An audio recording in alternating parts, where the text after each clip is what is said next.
성경을 읽다 보면은 성경은 하나님께서 기록하신 하나님의 진리의 책이지만 그 안에 많은 부분은 사람들의 활동 이야기로 기록되어 있습니다. 성경에는 수많은 등장 인물들이 나옵니다. 그들 가운데에는 남자들도 있고 여자들도 있습니다. 그들 가운데는 신실하게 하나님을 섬긴 자들이 있는가 하면 또 하나님께 반역한 자들도 있었습니다. 우리는 성경 인물들을 대할 때마다 그들의 삶을 살펴보면서 본받아야 할 점은 찾아서 배우고 또 피해야 할 잘못은 우리가 미리 경계를 받고 조심하는 그런 계기로 삼아야 합니다. 성경에는 남자들 이외에 수많은 여인들이 등장하고 있습니다. 그들 가운데는 하나님께 반역하고 사악하게 행한 그런 여인들도 있었습니다. 우리가 지난번에 살펴보았던 롯의 아내라든지 헤롯의 아내라든지 욥의 아내나 아합의 아내 이세벨이나 이런 악한 여인들이 있는가 하면 또 믿음으로 살고 하나님과 하나님의 백성을 위해서 헌신하는 삶을 살았던 그런 자매들도 많이 있는 것을 볼 수가 있습니다. 리브가와 같은 본을 보여준 사람도 있고 드보라와 같은 여자 재판관도 있었고 또 한나와 같은 기도의 어머니도 있었습니다. 미리암과 같은 여성 지도자도 있었습니다. 이런 믿음의 여인들이 성경 안에서 차지하는 비중, 또 하나님을 위해서 일하고 하나님의 백성들을 보살핀 일들은 하나님께서 다 기억하시고 성경에 기록을 해두셨습니다. 남자 형제들이 해야 할 일이 있는가 하면 또 여자 자매들이 감당해야 할 부분이 있습니다. 교회 안에는 형제도 있고 자매도 있는데 한국 교회 안에서는 빛도 없이 이름도 없이 자기를 드러내지 않고 헌신적으로 섬기는 그런 자매들이 많이 있습니다. 대한민국 이 교회, 기독교 교회의 인구 비중을 보면은 남자 대 여자 비율이 거의 1대3 정도 된다고 합니다. 왜 그런지는 정확히는 알 수 없지만 아마도 여성들이 하나님 앞에서 더 온유하고 또 겸손한 태도로 절대자이신 하나님께 더 간절히 찾고 기대고 의지하는 마음, 그런 것 때문이 아닌가 생각합니다. 그래서 사실상 우리 교회도 자매님들이 없다면, 자매님들이 만약 일을 하지 않는다면 다 마비됩니다. 여러분이 와가지고 하나님께 예배드리고 목사 설교만 듣고 가는 분들이 아니죠. 여기 교회 시설물도 이용을 해야 되고 식사도 해야 되고 여러 가지 면에서 또 보살핌을 받아야 되는데 교회 안에서는 그래서 자매들의 역할이 상당히 중요합니다. 신약교회가 세워질 그 당시에도 믿음으로 복음을 전하고 또 성도들을 말씀으로 가르치고 권면한 그런 형제들이 있었는가 하면 그들 못지않게 물심양면으로 섬기고 헌신한 자매들이 많이 있었습니다. 오늘은 이 빌립보 지역에 교회를 세우는데 기여한 어느 여인에 대해서 살펴보고자 합니다. 바울은 마케도니아 지방에 있는 빌립보에 가서 복음을 전하게 되었습니다. 원래 바울이 계획하고 있던 곳은 여기가 아니라 소아시아 지방이었습니다. 그런데 소아시아 지역에서 복음을 전하는 길이 막혔습니다. 그 앞쪽에 나오는 사도행전 16장 6절 이하를 보면은 바울이 부르기아와 갈라디아 지방을 두루 다닌 후 성령님께서 아시아에서 말씀을 선포하지 못하게 하셨다고 했습니다. 성령은 하나님의 영입니다. 하나님의 영으로서 교회를 인도하시고 믿는 자들에게 삶의 방향을 가르쳐 주시고 또 죄인들을 구원하시는 일에 주도적인 역할을 하십니다. 그런데 오늘 놀랍게도 성령님께서 아시아에서 말씀을 선포하지 못하게 하셨다. 그렇게 기록되어 있습니다. 온 세상에 복음이 전해지기를 원하는 것이 이 하나님의 마음, 하나님의 뜻인데 왜 성령께서 막으셨느냐? 성령께서는 복음을 막으신 게 아닙니다. 전도를 막으신 게 아닙니다. 뭘 막았어요? 아시아에서 말씀 선포하는 걸 막았습니다. 그러니까 말씀을 선포하지 말라는 이야기가 아니고 이 소아시아 지방 여기서 말씀을 전하지 말라고 하신 겁니다. 그래서 이게 하나님의 뜻이 아닌가 보구나 생각하고 7절에 보니까 바울 일행은 비두니아로 가려고 다른 지역을 알아보려고 애쓰는데 성령께서 그들을 허락하지 아니하셨습니다. 복음 전하는 것을 허락하지 않으신 게 아니라 비두니아에서 복음 전하는 것을 허락하지 않으셨습니다. 그 이유는 나중에 밝혀집니다. 나중에 이게 오스만 투르크족 그쪽이 이쪽에 쳐들어와 가지고 터키가 됩니다. 그 일대가. 그러면서 전부 다 이슬람화되고 기독교는 거의 다 말살돼 버립니다. 성지 순례한다고 소아시아 7교회 찾아가시는 분들이 있는데 남아 있는 교회가 한두 교회 그냥 폐허 흔적만 남아 있습니다. 다 그냥 사라졌어요. 역사 속에서. 여기서 만약에 사도 바울이 온 역량을 기울여 가지고 교회를 세웠더라면은 아마 그 열매가 오늘날까지 지속되지 못하고 도중에 꺾여 버렸을 겁니다. 하나님께서는 더 큰 시야로 유럽 대륙을 바라보셨습니다. 배 타고 딱 바다 서쪽으로 조금만 건너가면 유럽이 나오거든요. 하나님께서 바울을 환상 가운데 인도하셨습니다. 9절에 보니까 밤의 환상 중에 바울이 마케도니아 사람을 봅니다. 마케도니아 사람이 환상 중에 나타나서 마케도니아로 건너와서 우리를 도와달라고 이야기합니다. 환상을 본 것은 바울이었습니다.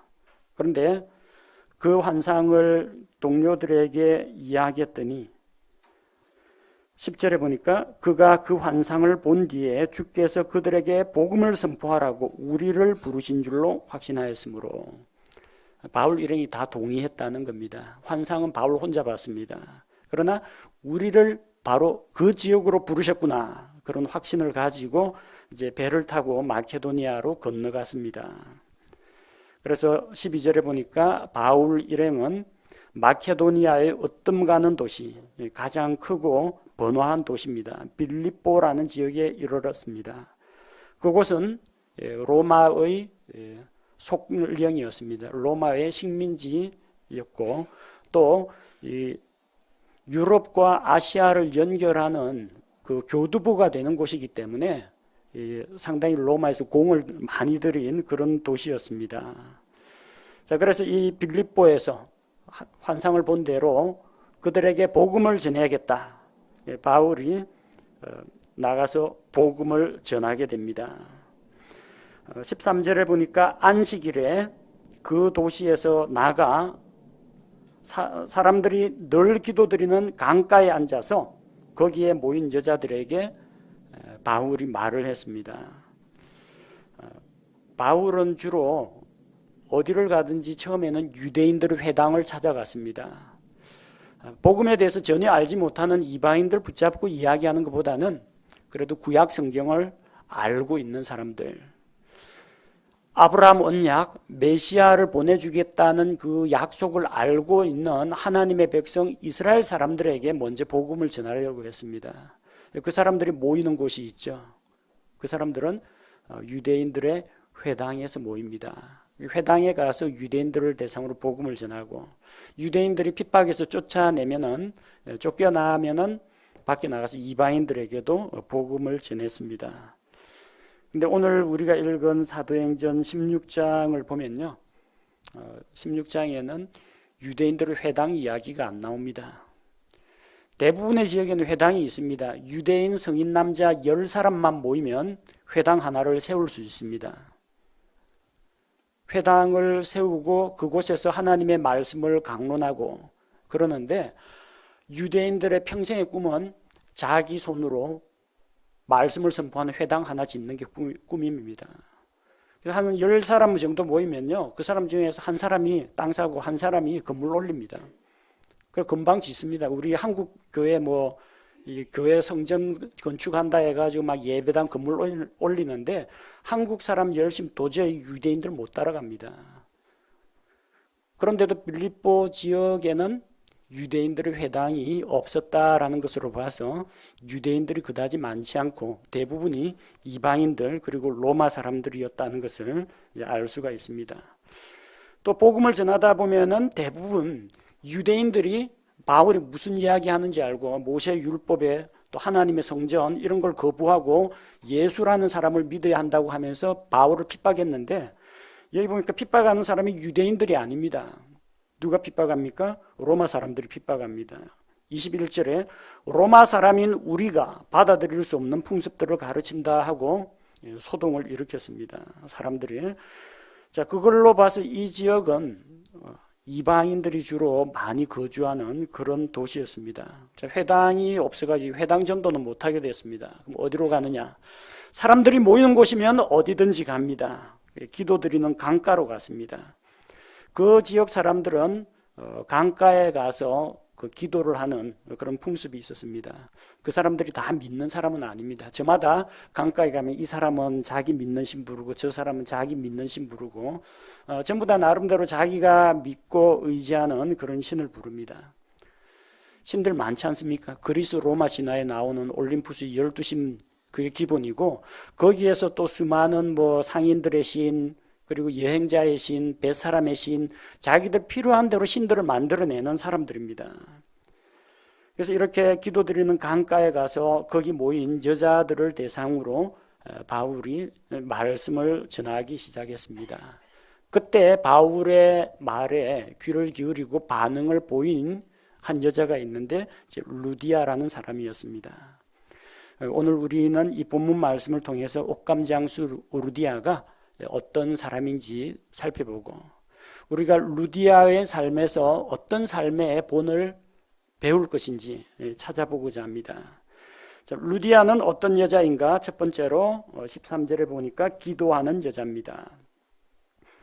안식일에 도시에서 나가 사람들이 늘 기도드리는 강가에 앉아서 거기에 모인 여자들에게 말하니라. 그곳에 두아디라시 출신의 자주색 옥감장수로서 하나님께 경배하던 루디아라는 여자가 우리의 말을 들었다 했습니다. 루디아는 안식일에 기도하러 강가에 가 있었습니다. 사람들이 늘 기도드리는 강가에 갔습니다.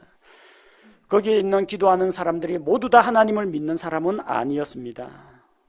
이방신들에게 기도하는 사람들이 거의 대부분이죠. 그러나 14절에 루디아는 하나님께 경배하던 여자였다고 했습니다. 그녀는 아직까지 구원받은 그리스도인이 아니었습니다. 예수 그리스도의 십자가의 복음을 알지도 못하는 상태입니다. 그럼에도 불구하고 하나님을 찾았다는 겁니다. 우리는 이미 사도행전 10장에서 로마의 백부장 고넬료를 알고 있습니다. 유대인이 아닙니다. 모세 율법을 알지도 못합니다. 그러나 하나님이 계실 거라는 것은 믿고 어쨌든 뭐 여호와 하나님, 예수 그리스도 이런 건 몰랐지만 어쨌든 하나님께 기도하고 선행을 하고 주변 사람들을 구제하는 이런 선한 삶의 모습을 보였습니다. 뭐 그렇게 기도하고 선한 일 한다고 구원받는 건 아닙니다. 하나님께서는 그렇게 하나님을 갈망하고 찾는 자에게 천사를 보내서 베드로를 불러다가 복음의 말씀을 들으라. 베드로와 연결시켜 주었습니다. 루디아는 그렇게 꾸준히 바울이 빌립보에 오기 이전부터 꾸준히 강가에 가서 기도하고 있었습니다. 하나님을 찾고 경배하고 있었습니다. 하나님께서 바울을 그녀에게 인도해 주셨습니다. 하나님께서는 고넬료나 루디아처럼 그분을 찾는 자들에게 자기를 나타내십니다. 그들은 하나님에 대해서 자세한 것을 알지 못했습니다. 고넬료나 루디아에 비해서 여러분들이 하나님에 대해서 더 많이 알고 있습니다. 그들은 삼위일체 하나님을 몰랐습니다. 예수님의 이름으로 기도할 수 있다는 것도 몰랐습니다. 예수 그리스도의 십자가의 공로를 의지하는 법도 몰랐습니다. 그럼에도 기도했습니다. 우리는 그들보다 훨씬 더 많이 알고 있고 훨씬 더 유리한 조건에서 신앙생활을 하고 있습니다. 여러분, 루디아처럼 기도하는 장소가 있습니까? 루디아처럼 기도하는 시간이 정해져 있습니까? 제가 종종 사람들 만나면 주로 언제 기도하십니까? 그러면은 자기 기도 시간을 이야기하는 분도 있고, 기도요. 기도야 그럼 항상 하는 거 아닙니까? 저는 뭐 항상 무시로 시도 때도 없이 기도합니다. 근데 그런 사람 보면 기도하는 사람은 거의 없습니다. 시간 정해놓지 않고 그냥 생각날 때마다 기도한다라고 하는데 대부분 급하고 답답하고 아쉬울 때만 하나님 찾습니다. 정기적으로 꼬박꼬박 주님과 인격적인 교제는 나누지 않고 어떤 하나님께 용건이 있을 때, 필요할 때만 하나님을 찾습니다. 물론 그런 기도도 하나님이 들으시겠지만 여러분이 정말로 하나님을 찾는다면 루디아처럼 시간과 장소를 정해두고 기도하시기 바랍니다. 시간이 뭐 몇 시 몇 분에 기도하라, 그 칼같이 지키라 그런 이야기가 아닙니다. 아침에 일어나면 자리 정돈하고 기도하겠다라든지, 저녁에 내가 11시에 잘지 12시에 잘지는 모르겠지만 자기 전에 기도하겠다든지 이런 식으로라도 시간을 정해 두시기 바랍니다. 여러분에게 30분, 1시간씩 기도하라고 이야기하는 게 아닙니다. 단 3분, 5분을 기도하더라도 꾸준히 정기적으로 하나님과 교제하는 시간을 가지시기 바랍니다. 루디아는 그런 기도의 사람이었습니다. 자, 두 번째로 루디아는 14절에 보니까 두아디라시 출신인데 자주색 옷감 장수라고 했습니다. 그냥 옷감 장수, 뭐 의상실, 포목점 그렇게 이야기하면 될 텐데 앞쪽에 단서가 붙었어요. 자주색 옷감 장수. 루디아는 자주색 옷감을 팔면서 돈을 많이 벌었습니다. 오늘날은 화학 염료들, 합성 염료들이 많이 나오고 있습니다. 과학 기술이 발달해서 염색업도 발전을 했는데 옛날에는 염색 기술이 좀 드물었습니다. 자연에서 색상을 채취해서 염색을 하곤 했습니다. 우리나라 사람들 가르쳐서 백이민족이라고 그러죠. 흰 옷을 즐겨 입었다. 뭐 희고 깨끗한 것을 좋아해서 그렇게 입었을 수도 있는데 그 이유 중에 하나는 물들인 옷감이 비쌉니다. 그래서 이게 뭐 시집 갈 때나 돼야 뭐 다홍색 치마도 입고 연두색 저고리도 입고 설날이나 돼야 색동 저고리를 입지, 보통 때는 물감 들인 염색된 옷은 구하기도 힘들고 함부로 입는 옷이 아닙니다. 서양이라고 뭐 별반 다를 거 없습니다. 일반적으로 자연에서 빨강, 검정, 초록은 쉽게 색깔을 얻을 수가 있습니다. 우리나라에서도 그 염색 기술이 감색이라든지 쪽빛이라든지 이런 거는 물들일 수가 있습니다. 염료 채취해서.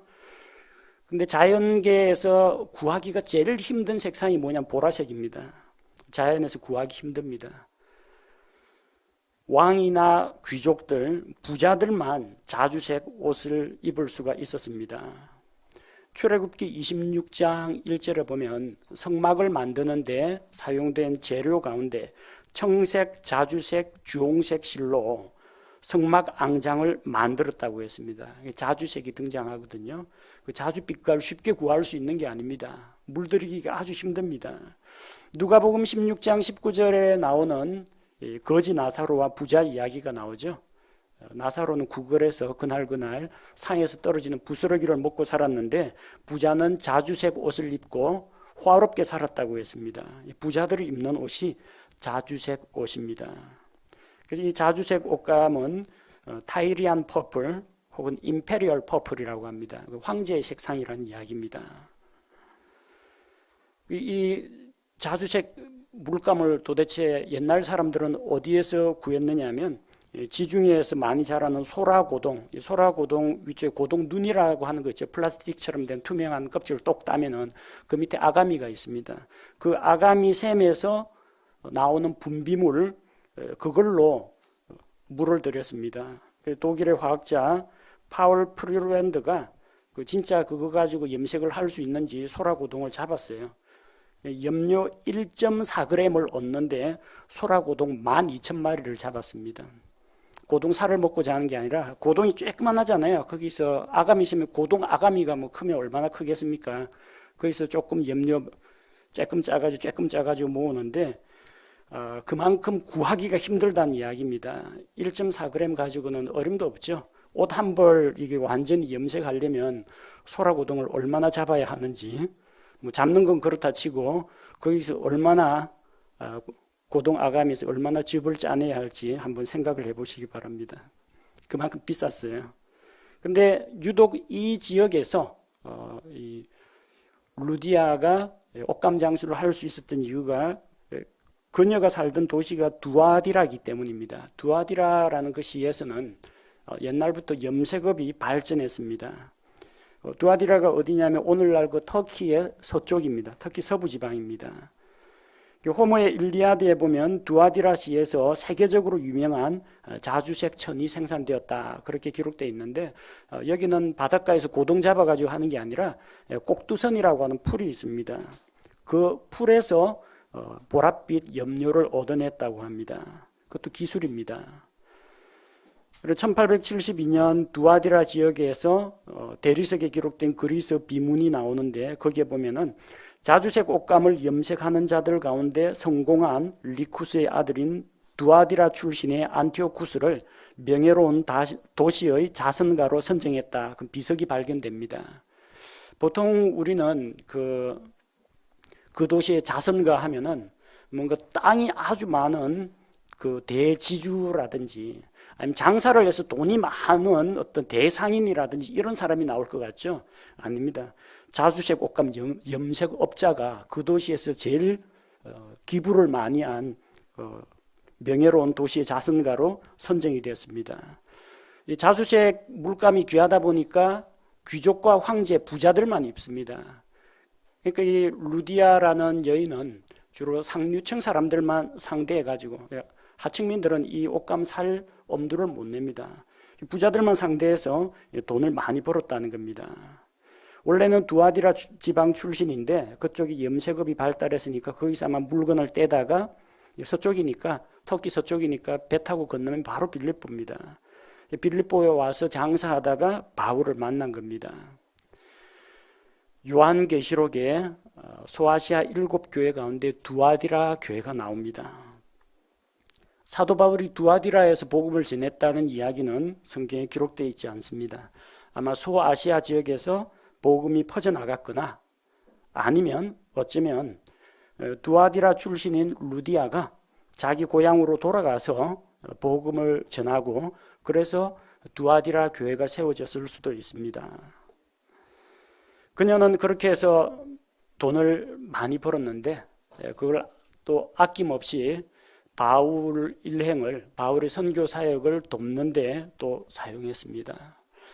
여러분은 일을 하고 또 일을 해가지고 번 것을 가지고 자기 가족, 자기와 자기 가족의 필요를 위해서 사용을 합니다. 미래를 위해서 저축을 하기도 합니다.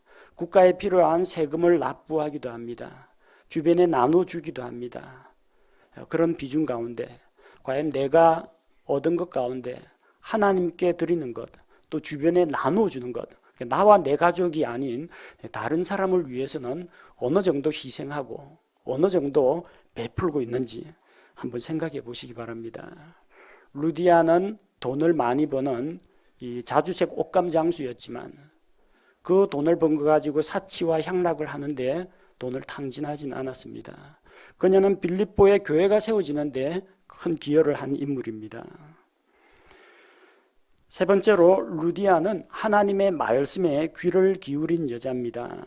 14절에 보니까 루디아라 하는 어떤 여자가 우리의 말을 들으매 그녀는 아직까지 예수 그리스도의 십자가의 복음은 들어본 적이 없습니다.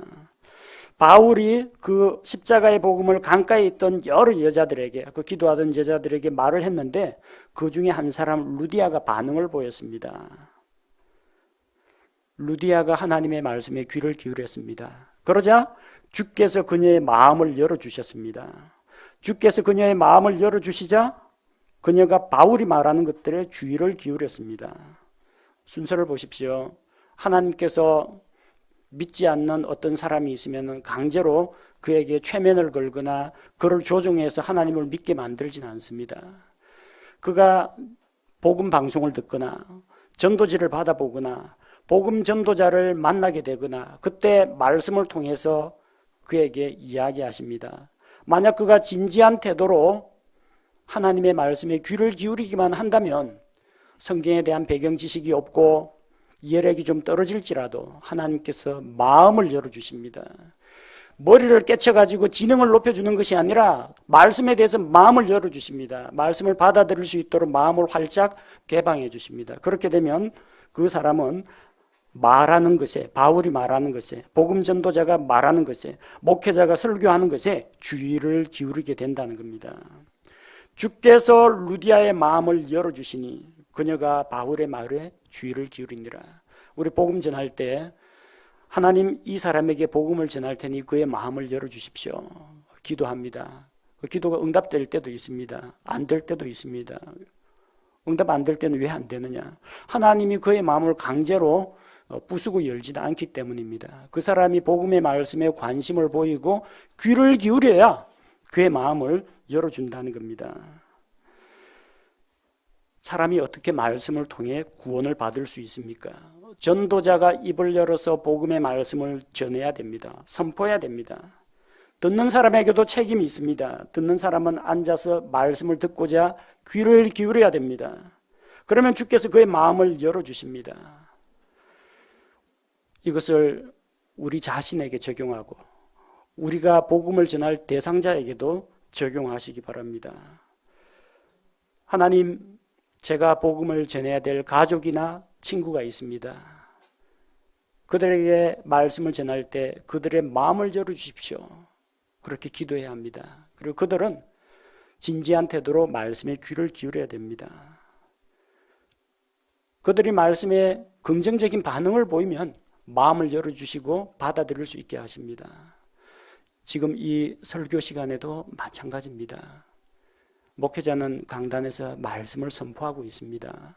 저는 여러분의 마음을 강제로 열고 들어갈 수가 없습니다. 저는 여러분을 세뇌하거나 마인드 컨트롤을 할 수도 없습니다. 듣는 여러분에게 책임이 있습니다. 귀를 열고 귀 기울여 말씀을 들으십시오. 그렇게 할 때 하나님께서 마음을 열어주십니다.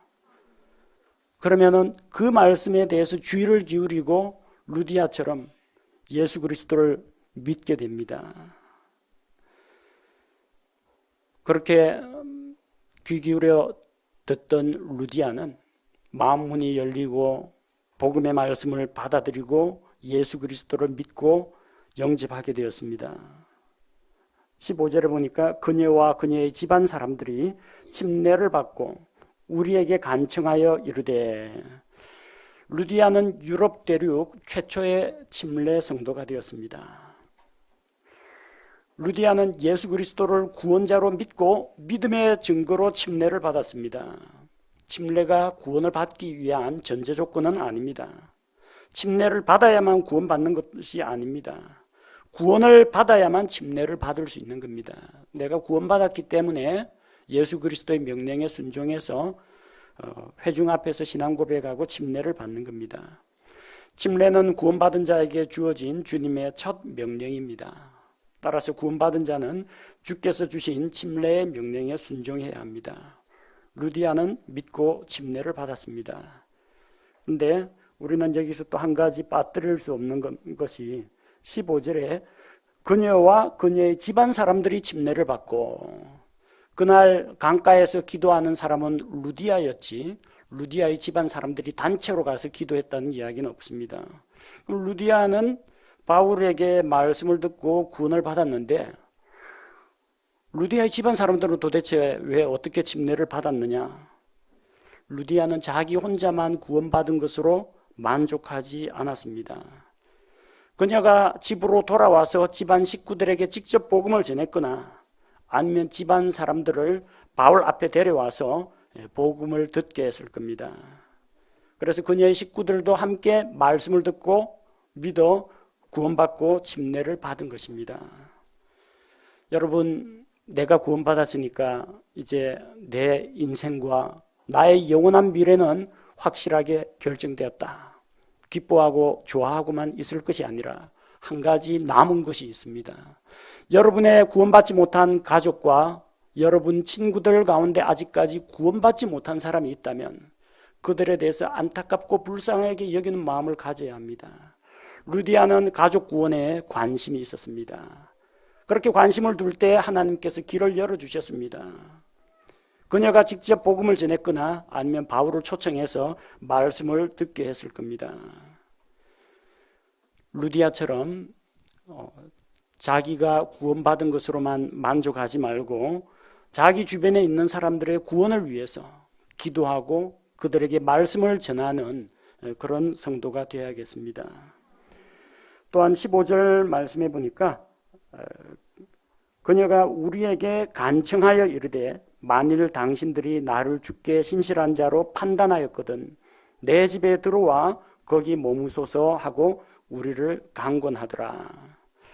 루디아는 빌립보에서 복음을 전하는 바울 일행을 자기 집에 모시고 대접하고 섬기기를 원했습니다.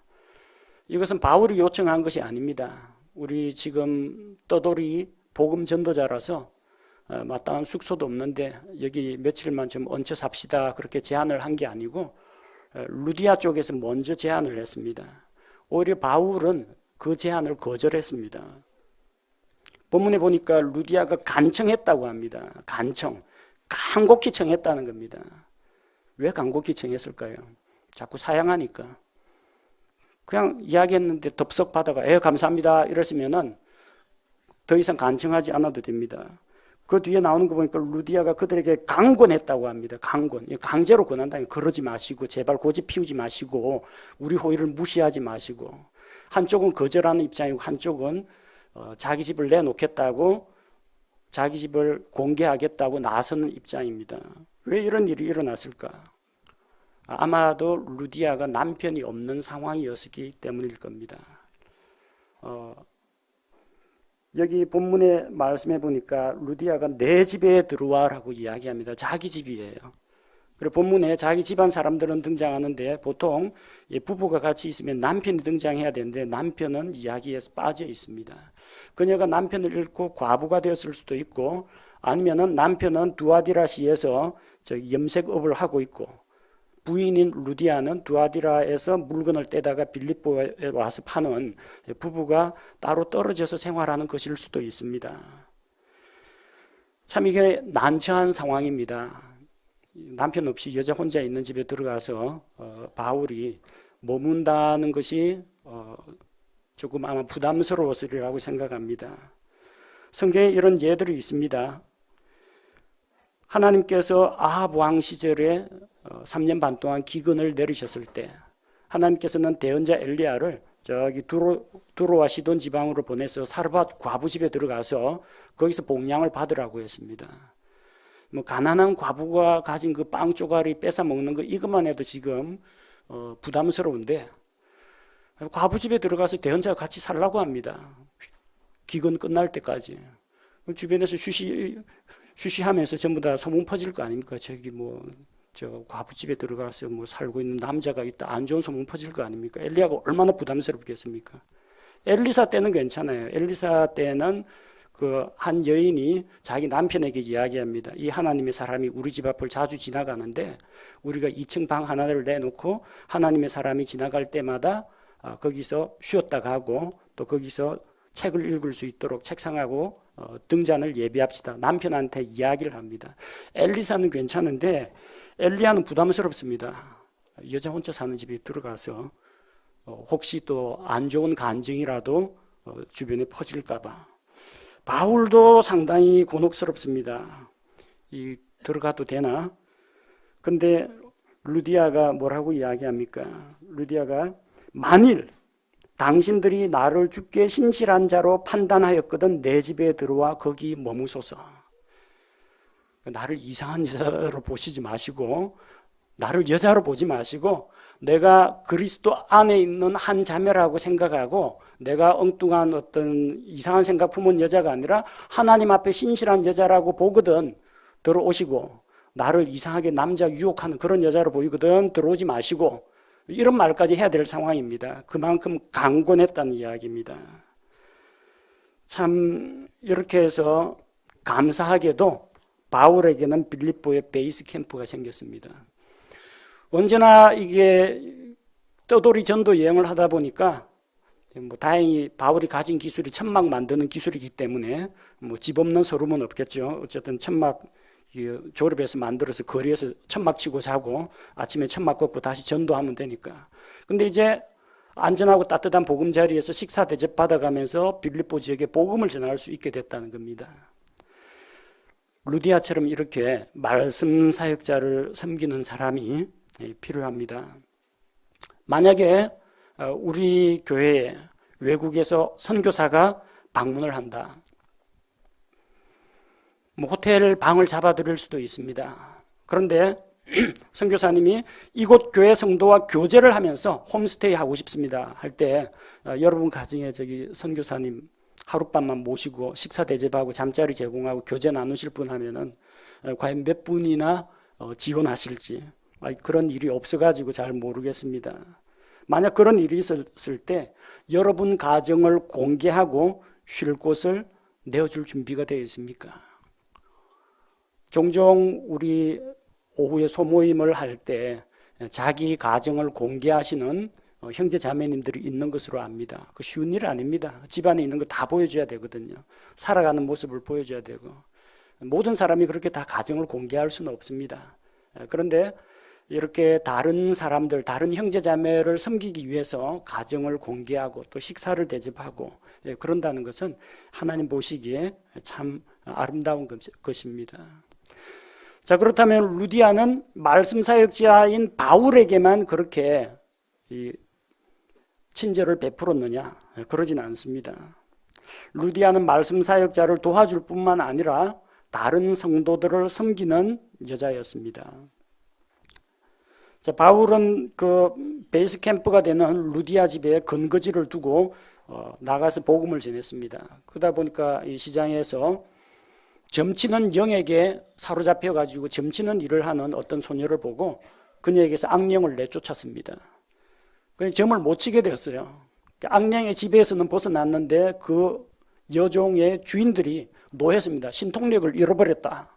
그래서 바울을 고소해서 법정에 데려갑니다. 손해를 끼쳤다. 바울과 실라는 매를 맞고 빌립보 감옥에 갇혔습니다.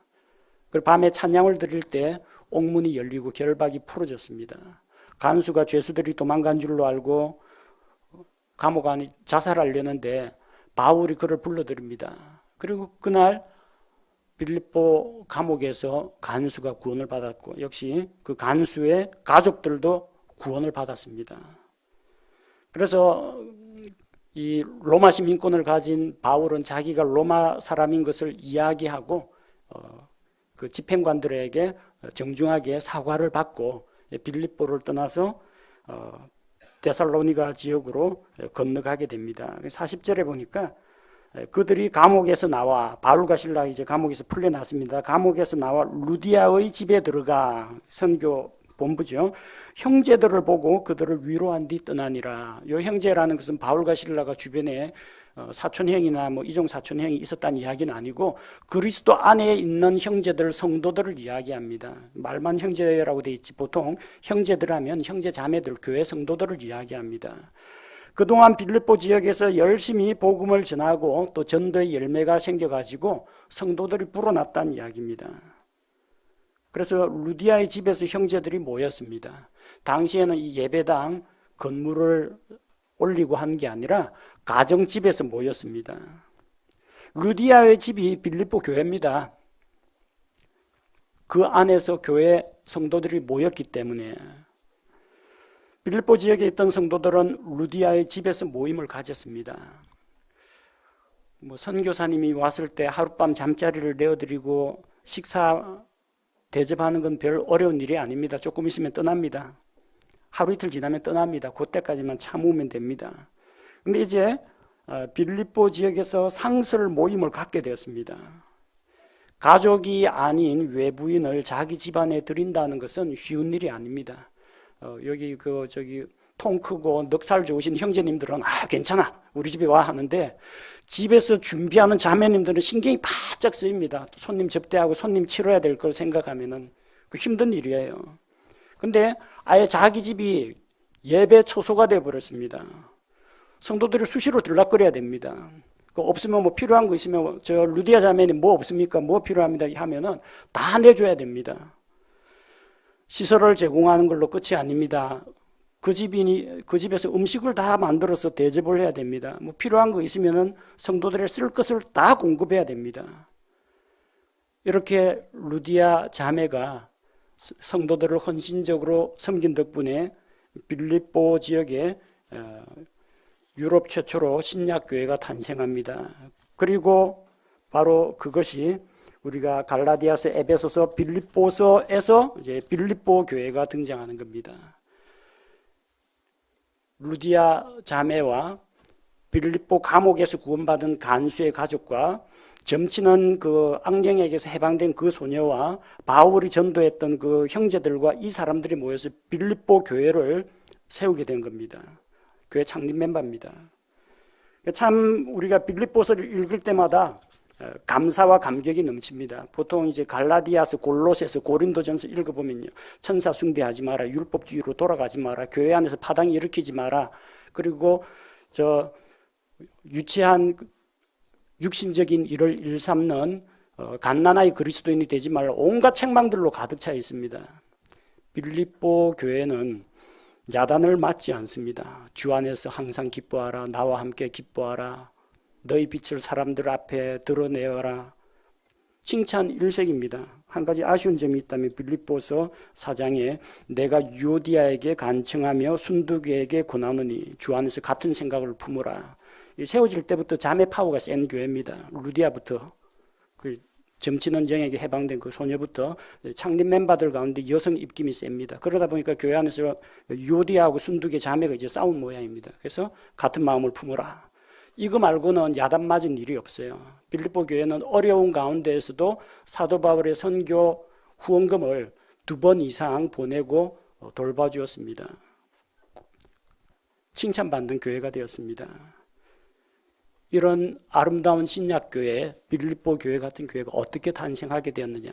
그 첫 출발, 최초의 성도는 루디아 자매였다는 것을 우리가 기억해야 합니다. 우리 각 사람이 이 루디아로부터 배워야 합니다. 무엇을 배울지 여러분 각자가 한번 생각해 보시기 바랍니다.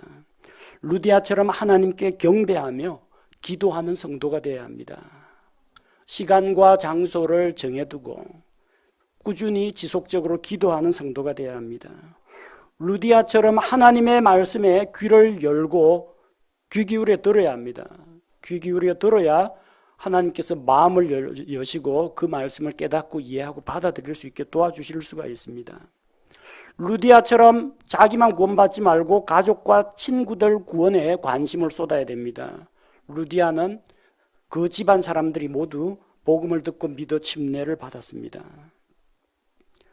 또한 루디아처럼 말씀 사역자와 성도들을 섬기는 그런 성도가 되어야 합니다. 유럽 교회의 첫 침례 성도인 루디아의 이야기는 사도행전 16장에만 나옵니다. 근데 어쨌든 성경에서 여기 루디아 이야기가 기록되어 있습니다. 지금까지 전해져 내려오고 있습니다. 여러분이 이곳 우리 교회 하나의 지역교회를 위해서 수고하고 헌신하고 성도들을 섬긴 이야기는 성경 기록이 다 완성되어 가지고 성경에는 기록 안 됩니다. 하지만 하나님께서 기억하고 계십니다. 그리고 하늘나라 장부에 기록해 놓으십니다.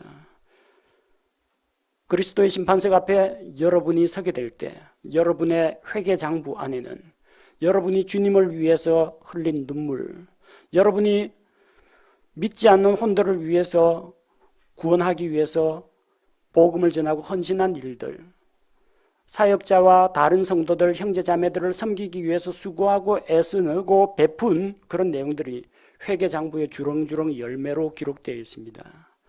그래서 그리스도의 심판석 앞에 설 때 잘하였도다 선하고 신실한 종아, 그러면서 우리 주님으로부터 크게 칭찬을 받게 될 것입니다.